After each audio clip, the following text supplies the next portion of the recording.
The room stank of stale blood and fear. On a large wooden table in the antechamber of the Committee of Public Safety, the very heart of France's revolutionary government, lay a man. He was not on the table for a meeting, nor to sign another list of names destined for the scaffold. He was the exhibit. A few hours prior, he had been the most powerful, the most feared man in all of France, perhaps in all of Europe. Now, his sea-green coat was stained dark with his own blood. His meticulously powdered hair was matted and askew, and his lower face was a ruin, swathed in a crude bandage that did little to contain the horror beneath. His jaw was shattered. The man who had shaped a nation with the power of his oratory, whose every pronouncement could mean life or death for thousands, was now rendered grotesquely silent. This was Maximilien Robespierre, the incorruptible, the architect of the Reign of Terror, and his own grand, terrible project was about to consume him. How did it come to this? How did a provincial lawyer who once argued passionately against the death penalty become the high priest of the guillotine, only to find himself its most famous victim? This is not merely a story of political downfall. It is the story of a man's soul, of how unwavering virtue, when alloyed with absolute power and paranoia, can curdle into a monstrosity that devours itself. To understand the man who would one day hold France in a grip of terror, one must first travel back to the quiet, provincial town of Arras in the mid-18th century. Maximilien François-Marie Isidore de Robespierre was born in 1758 into a family of lawyers, a destiny that seemed preordained for him. Yet his childhood was not one of comfortable predictability. It was steeped in shadow and abandonment. His mother died when he was just 6 years old, and his father, overwhelmed by grief or irresponsibility, wandered away from his family, eventually dying in obscurity in Germany. Orphaned and serious beyond his years, Maximilien, along with his younger siblings, was raised by his maternal grandparents. This early experience of loss and instability seemed to forge in him a rigid self-reliance and a profound seriousness. He was not a boy given to frivolity. Instead, he found solace and purpose in his studies, proving to be an exceptionally gifted and diligent student. His academic brilliance earned him a scholarship to the prestigious college Louis-le-Grand in Paris, the very same institution that would educate other future revolutionaries like Camille Desmoulins, who would become his friend and, later, his victim. In Paris, Robespierre immersed himself in the classics and, more importantly, in the radical new ideas of the Enlightenment. He did not just read the works of Jean-Jacques Rousseau. He absorbed them, making them the very bedrock of his worldview.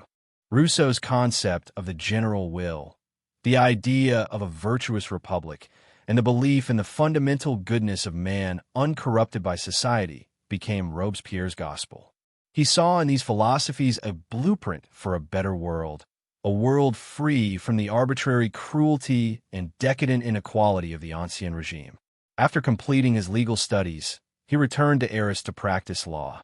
He quickly gained a reputation not for being the most dazzling orator, but for being the most principled. He was the incorruptible. He took on cases for the poor and the marginalized, defending those who had no one else. He famously argued in favor of a man's right to install a new invention, the lightning rod, against the superstitious objections of his neighbors. He saw it as a battle of reason against ignorance, progress against tradition. It was during this period that his core principles were most clearly on display, and none more so than his profound opposition to the death penalty. In May of 1791, as a delegate to the new National Assembly, Robespierre stood before his colleagues and delivered a passionate, reasoned plea for the abolition of capital punishment. He argued that it was fundamentally unjust, an act of barbarism that served no true purpose. To the eyes of truth and justice, he declared, those scenes of death, ordered with so much ceremony, are nothing other than cowardly assassinations, solemn crimes committed not by individuals, but by entire nations, and with legal forms he spoke of the fallibility of human judgment, the irreversible nature of the sentence, and its ineffectiveness as a deterrent. He asserted that a society demonstrating its respect for human life by refusing to take it, even from a criminal, would be the most powerful teacher of virtue. He saw the death penalty as a relic of a tyrannical past, a tool used by despots to subjugate their people. A truly free and enlightened republic, he argued, had no need for such cruelty.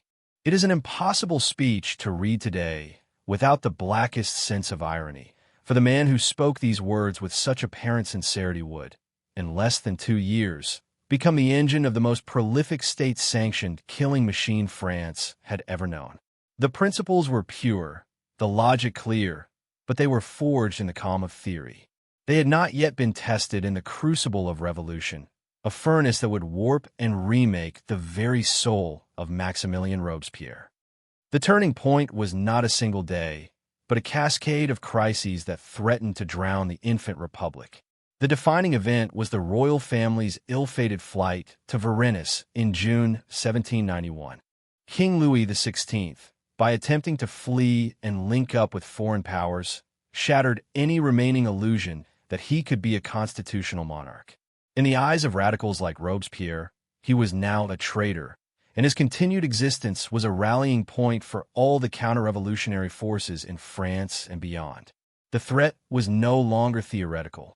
Austria and Prussia mobilized against France, their intentions clear, to crush the revolution and restore the old order. Paris descended into a vortex of fear and suspicion. This paranoia culminated in the September massacres of 1792, a horrific episode where panicked mobs stormed the city's prisons and slaughtered over 1,000 inmates, nobles, priests, and common criminals alike, under the assumption that they were a fifth column waiting to aid the approaching foreign armies. The authorities, including the ascendant Jacobin faction to which Robespierre belonged, did little to stop the bloodshed. For Robespierre, these events catalyzed a profound and terrible shift in his thinking. The abstract ideals of Rousseau had to be defended in a real world of traitors and invading armies. The general will was under attack, and if the Republic was to survive, its enemies had to be eliminated. Virtue, he concluded, was powerless without a tool to enforce it. That tool was terror. The trial of the king, now known simply as Citizen Louis Capet, became the ultimate test of this new, ruthless philosophy. While moderates in the National Convention argued for exile or imprisonment, Robespierre was unyielding. His speech demanding the king's death was a masterpiece of cold, revolutionary logic, a complete inversion of his earlier stance against capital punishment. He argued that this was not a matter of a normal trial. Louis was not a citizen. He was an enemy, a threat to the nation's existence. "You are not judges," he told the convention. "You're statesmen. Your decision is a measure of public safety." He then delivered the line that would echo through the coming slaughter. "Louis must die so that the country may live." With that, the moral Rubicon was crossed. The man who had once decried the death penalty as a cowardly assassination now championed it as a patriotic necessity. The guillotine, a new device promoted as a humane and egalitarian method of execution, had claimed its most high-profile victim. It would soon be working overtime, and Robespierre would be the one supplying the names. With the king dead and France at war with most of Europe, the revolution entered its most radical and violent phase. In April 1793, the National Convention established the Committee of Public Safety, a 12-man executive body granted extraordinary powers to defend the Republic from its enemies, both foreign and domestic. Initially, Robespierre was not a member, but his influence grew relentlessly. By July, he had joined the committee, and though he held no official title as its leader, his intellectual dominance and unwavering, icy conviction soon made him its central figure. He, along with his zealous young protege Louis Antoine de Saint-Just, transformed the committee from an emergency war cabinet into the engine of the terror. Their philosophy was terrifyingly simple: to create a virtuous republic. All who were not virtuous had to be purged. The mechanism for this purge was the Law of Suspects, passed in September 1793. This law was a legal monstrosity, a blank check for repression. It defined suspects in the vaguest possible terms. One could be arrested for being a former noble who had not shown sufficient enthusiasm for the revolution, for hoarding grain, for speaking critically of the government, or even for being related to a known royalist. It created a society where a misplaced word, a lukewarm cheer, or a personal grudge reported to the local revolutionary committee could lead to the prison and then the guillotine. The burden of proof was reversed. The accused had to prove their innocence and revolutionary zeal, an often impossible task. Paris's prisons began to overflow. The Revolutionary Tribunal, once a court of law, became a conveyor belt to the scaffold, processing dozens of condemned souls each day. The tumbrils, the open carts carrying the condemned on their final journey, became a grim, daily spectacle. Their rattling wheels were the soundtrack of Robespierre's New France. Robespierre's pursuit of his ideal republic of virtue was as relentless as it was bloodthirsty. He saw enemies and corruption everywhere, and he moved to eliminate them systematically, regardless of past allegiances. First came the ultra-radical Hebridists, who he deemed dangerously atheistic and anarchic. They were sent to the guillotine in March 1794. Less than a month later, he turned on the Indulgents, a faction centered around his old friend from college, Georges Danton. Danton, a titan of the early revolution, had grown weary of the endless bloodshed and called for moderation. For Robespierre, this was tantamount to treason. The call to end the terror was a sign of moral corruption, a desire to protect the guilty. He privately agonized over the decision, but ultimately concluded that Danton's enormous influence made him too dangerous to live. The trial was a sham. When Danton used his booming voice to begin swaying the crowd, the tribunal passed a decree to silence any prisoner who insulted justice. He was condemned. On his way to the guillotine, Danton was defiant. He passed Robespierre's empty residence and shouted, "You will follow me." It was a prophecy. The execution of Danton and his charismatic ally, Camille Desmoulins, the school friend whom Robespierre had once cherished, sent a chill through the convention. If Danton, the hero of 1792, was not safe, then no one was. Robespierre had now killed his friends on the left and his friends on the right. He was alone, surrounded only by acolytes and men who feared him. The psychological toll on Robespierre himself was immense. He was a man living on a razor's edge of his own making. He was fastidious in his appearance, always impeccably dressed in his favorite sea-green coat, his hair carefully powdered. This neat, controlled exterior was a mask for the storm within. He became increasingly isolated and paranoid. He saw conspiracies in every shadow, betrayal in every whisper. He moved from his modest lodgings to the Duplay household, a family of carpenters who adored him and created a small, protected bubble where he could maintain the illusion of a simple, virtuous life, even as he was ordering the deaths of hundreds. He would take long, solitary walks in the countryside, often with his dog Brown, as if trying to reconnect with the pure, natural world of Rousseau that had first inspired him. Yet he could never escape the reality he was creating. His vision was narrowing, his definition of enemy ever expanding. The pressure was leading him not toward moderation, but toward a final, apocalyptic purge. The terror did not abate with the death of Danton. It accelerated.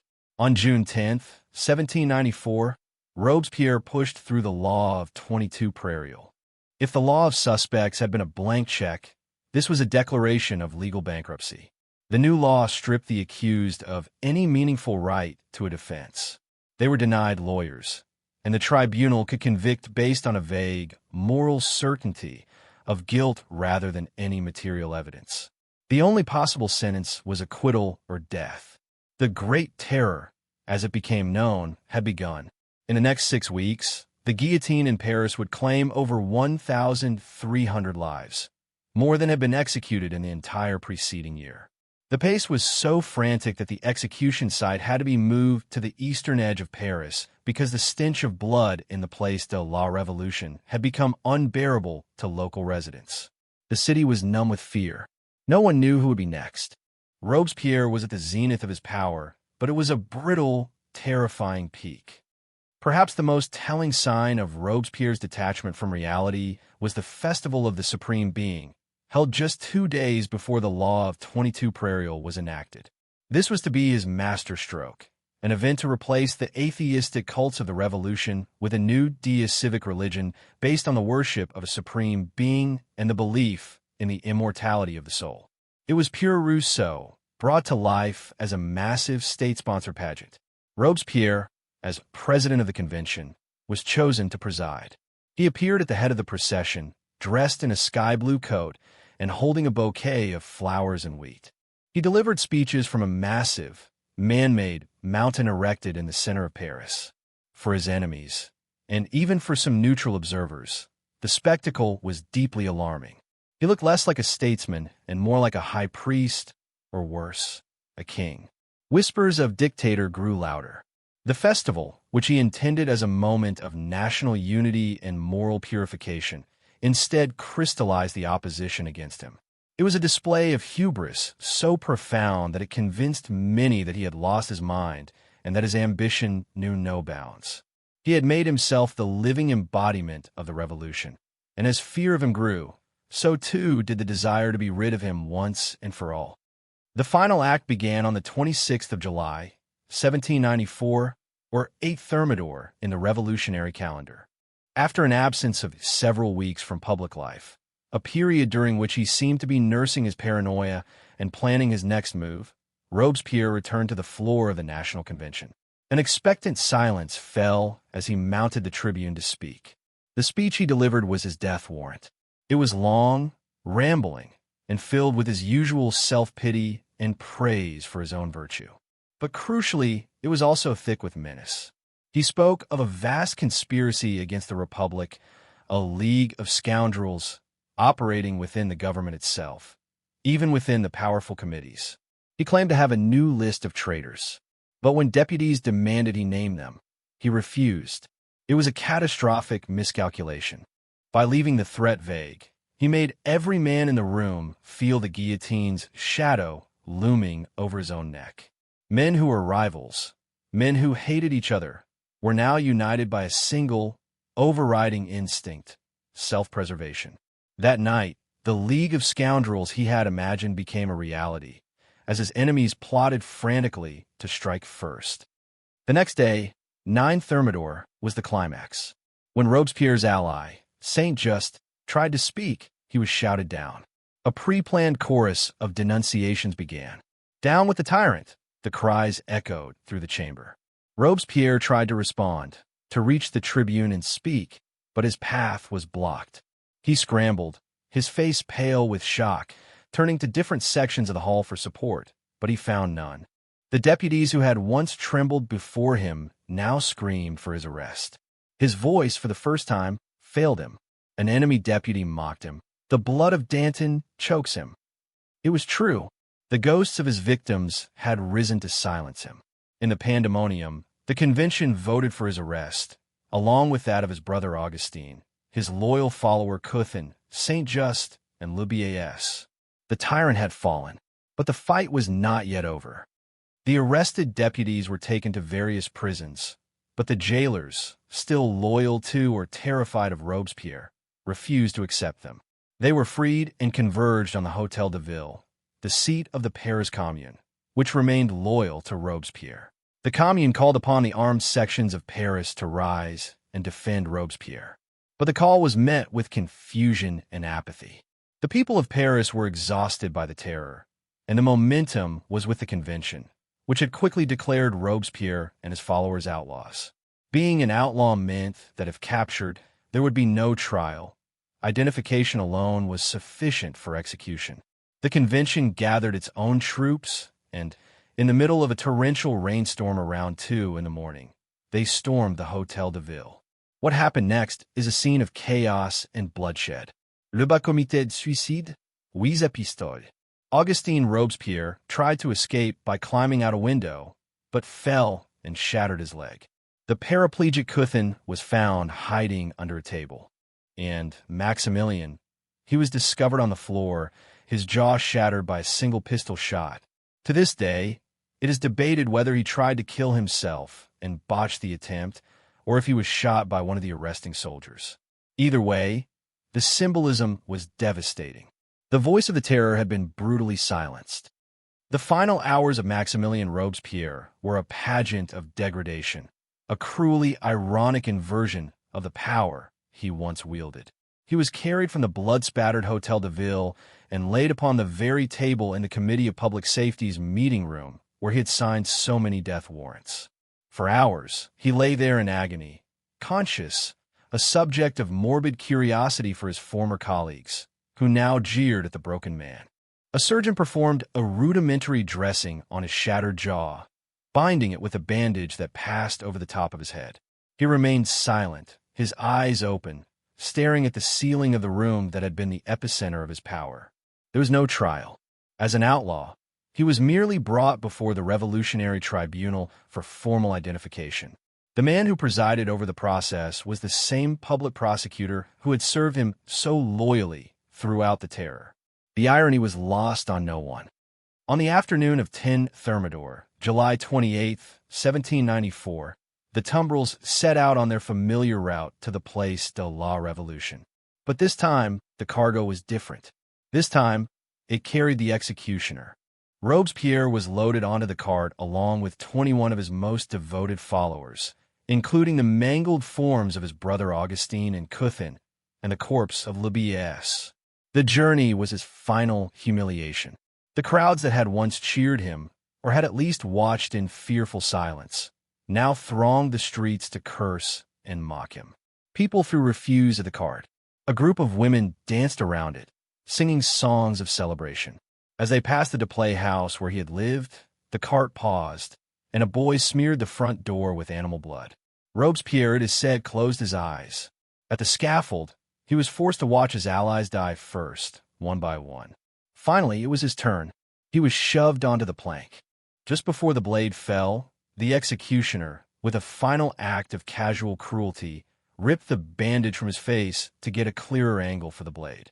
The shattered jaw fell open, and Robespierre let out a single, piercing scream of pure agony, the first and last sound he had made in hours. Then the blade sliced down. A great roar of joy erupted from the crowd, a sound of catharsis and relief that echoed across Paris for a quarter of an hour. The terror was over. The bodies of Robespierre and his followers were unceremoniously dumped into a common grave at the Arancis cemetery and covered with quicklime to accelerate their decomposition, a final attempt to obliterate every physical trace of the man who had so dominated France. The immediate aftermath was a complete reversal of his policies. The law of 22 Prairial was repealed, the Revolutionary Tribunal was purged, and the prisons were opened, releasing thousands of suspects. The Thermidorian reaction, as it came to be known, signaled a move away from radical Jacobinism toward a more conservative republic, one that would eventually pave the way for the rise of another figure, Napoleon Bonaparte. The fall of Robespierre did not end the revolution, but it ended its most idealistic and its most terrifying phase. It brought an end to the dream of a republic of virtue, a dream that had turned into a waking nightmare of paranoia and blood. The legacy of Maximilien Robespierre remains one of the most fiercely debated in modern history. Was he a bloodthirsty monster, a tyrant whose insatiable lust for power drove him to murder his friends and terrorize his country? Or was he a tragic idealist, the incorruptible, a man of unwavering principle who was forced by the extraordinary circumstances of war and counter-revolution to adopt horrific means to save the republic he loved?